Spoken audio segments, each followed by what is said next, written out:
दुखी देखोगे क्या? त्रिशूलधारी, त्रिनेत्रधारी, हे भोले बाबा, संसार के पालन करता, संसार के संहार करता, संसार को सर्वस्वता प्रदान करने वाले, हे कालाधिपति महाकाल, मेरी भी झोली खुशियों से भर दो। हे मेरे शंकर, मुझ पर भी करुणा कर दो। बस यही भाव आप शिव से कहते रहो, पकड़ लो पीछा मेरे देव आदित्य महादेव से। रोज जाओ शंकर के मंदिर में 1 लोटा जल चढ़ाने के लिए, प्रतिदिन जाओ। 3 महीने का इंतजार मत करना, 1 महीने का इंतजार मत करना, प्रतिदिन जाओ। और जिस दिन अपने मन में आपको आ जाए कि आज दिल बड़ा दुखी है, मन बहुत अशांत है, चुप बैठकर शंकर जी का कोई शिवलिंग, शंकर का कोई मंदिर, कोई शिवालय तुम्हारे घर के पास में हो तो 2 मिनट नंदी के पास बैठो, एक बेलपत्र अपने बीच वाली उंगली का, जो बेलपत्र का जो डंडी है, ये बीच वाली उंगली के पास रखकर अपने हाथ को इस तरह से दबाकर श्री शिवाय नमस्तुभ्यं, श्री शिवाय नमस्तुभ्यं। बेलपत्र की डंडी का भाग इस बीच की उंगली के पास में हो और बाबा को अपने हृदय की बात नंदी के पास बैठकर शिवालय में एकांत चित्त शंकर के आनंदमय भाव को जपो।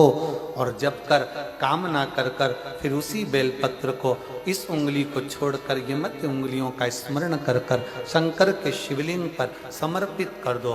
बाबा, जो मन में अशांति है, दुख है, तकलीफ है, कष्ट है, मेरा महाकाल राजा उस दुख को हर लेगा और आपके हृदय में भक्ति का संचार कर देगा। भक्ति का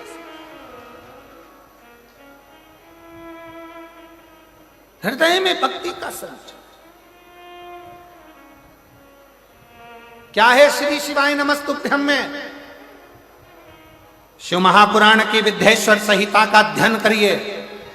आप शिव महापुराण सुन नहीं सकते तो गीता प्रेस गोरखपुर की शिव पुराण को लाइए, पढ़िए। संस्कृत की नहीं पढ़ सकते तो हिंदी की टीका पढ़िए और गीता प्रेस गोरखपुर की शिव पुराण को लाकर अध्ययन करो और उसका विद्येश्वर संहिता का अध्ययन कर कर देखो कि श्री शिवाय नमस्तुभ्यं, इसका सार तत्व क्या है कि जो इसको जपता है, जो इसको बोलता है, उसके मात्र मुख का भी दर्शन हो जाए तो समझ लो कि हमारी जिंदगी के सारे कार्य सफल हो गए।